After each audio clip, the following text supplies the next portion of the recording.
எல்லோருக்கும் வணக்கம். என் லைஃப்பில் இந்த மாதிரி ஒரு பெயின்ஃபுல்லான ஒரு சுச்சுவேஷனை நான் ஃபேஸ் பண்ணதே கிடையாது. மனசு முழுக்க வலி வலி மட்டும்தான்.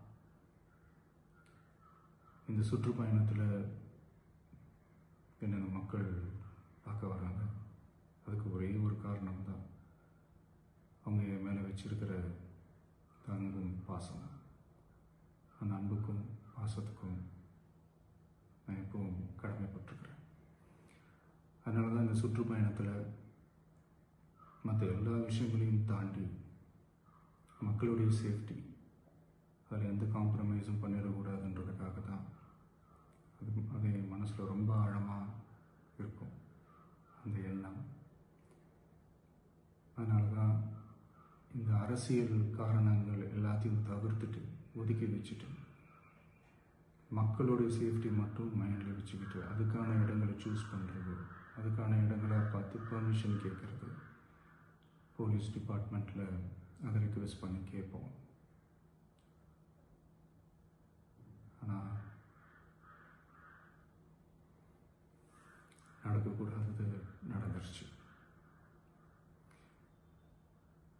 ஆனால் மனுஷன் தானே, அந்த நேரத்தில் அத்தனை பேர் பாதிக்கப்பட்டு இருக்கும்போது எப்படி அந்த ஊரை விட்டுட்டு என்னால் கிளம்பி வர முடியும்?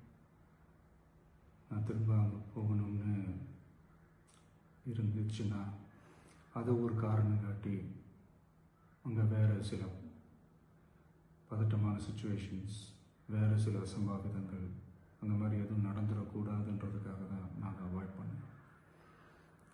இந்த நேரத்தில் சொந்தங்களை இழந்து தவிக்கிற அத்தனை குடும்பங்களுக்கும் என்னுடைய ஆழ்ந்த இரங்கலை தெரிவிச்சுக்கிறேன். எனக்கு தெரியும், என்ன சொன்னாலும் இது ஈடேயாகாதுன்னு எனக்கு தெரியும்.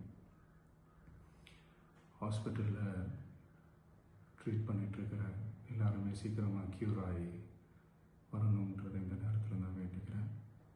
கூடிய சீக்கிரமே உங்கள் எல்லாரையும் நான் சந்திக்கிறேன். இந்த நேரத்தில் எங்களுடைய வலிகளை, எங்களுடைய நிலைமையை புரிஞ்சுக்கிட்டு எங்களுக்காக பேசின அரசியல் கட்சிகளை சார்ந்த நண்பர்கள், தலைவர்கள் அனைவருக்கும் என்னுடைய நன்றியை தெரிவிச்சுக்கிறேன். கிட்டத்தட்ட ஒரு 5 மாவட்டத்துக்கு பிரச்சாரத்துக்கு போனோம்.